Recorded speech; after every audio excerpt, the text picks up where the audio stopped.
Juni 4, Jumatano, mwaka wa 2025. Kazi bora ya milele. Matendo 2:1-2. Hata ilipotimia siku ya Pentekoste walikuwako wote mahali pamoja. Kukaja ghafula toka mbinguni uvumi kama uvumi wa upepo wa nguvu ukienda kasi, ukaijaza nyumba yote waliokuwa wameketi. Wazazi wa Remnant 7 walioathiri ulimwengu waliwasilisha mambo muhimu kwa watoto wao. Unapoomba, batizan, safari na miongozo inaendelea kutekelezwa. Majeshi ya mbinguni yanakusanywa na nguvu za giza zinavunjwa.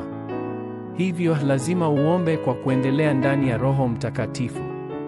Kama vile askari wanavyoenda vitani wakiwa na aina fulani ya kifaa cha mawasiliano kama vile walkie-talkie, wazazi wote lazima wawe na simu ya mkononi ya kiroho inayowaruhusu kuwasiliana na ulimwengu wa mbinguni.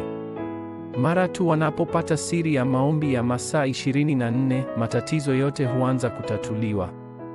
Baraka hii lazima ipitishwe kwa Remnant. Lazima utengeneze mfumo unaofanya maombi yawezekane kwa Remnant. Remnant 7 walifurahia PIU pamoja na Imanueli, umoja popote walipo. Hii ndiyo silaha kubwa ambayo vizazi vinapaswa kuwa nayo. Kazi bora ya milele itadhihirika hivi karibuni. Batizan hii inapotiwa chapa kwenye nafsi za Remnant, nguvu za uumbaji upya wa Mungu hudhihirishwa ndani ya DNA yao. Safari, kambi. Wakati ninyi Remnant mnaposhikilia agano na kuomba, safari ya kutengeneza kazi bora kabisa huanza kufunuliwa katika maisha yenu. Kazi za Mungu wa Utatu huwa njia yako. Misingi 10 ya imani inakuwa imara ndani ya maisha yako na siri 10 zitafuata. Ukiwa na uhakikisho 5 wa ushindi, unabadilisha zama bila kulumbana. Utapokea jibu mapema na njia zote zitakuwa kambi katika maisha yako. Hata kuomba kwa muda mfupi tu kuhusu hili asubuhi kutasababisha uponyaji wa kimsingi siku moja. 2. Upekee, uumbaji upya. Kazi bora kwa wakati huu, kazi kuu ya upekee na uumbaji upya itadhihirika kupitia wewe. Kazi bora zilizosongesha dunia zilitengenezwa kupitia Yusufu na Daudi. Zama kwa zama, Mungu alitumia Remnant kuzuia majanga. Majanga ya makanisa yanayoporomoka yamekumba zama hii. Ni wakati huu Mungu amekuita. 3. 237,000.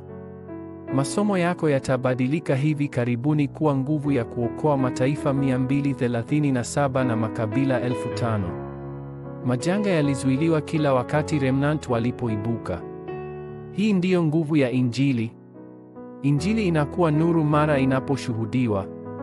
Ombi la agano. Mungu Baba, naomba upokee utukufu wote kupitia kwa Remnant vijana. Na uangaze nuru ya uumbaji, utukufu na uzima juu ya Remnant hawa. Nguvu za giza zisambaratike popote waendako hawa Remnant, na ufalme wako usimamishwe.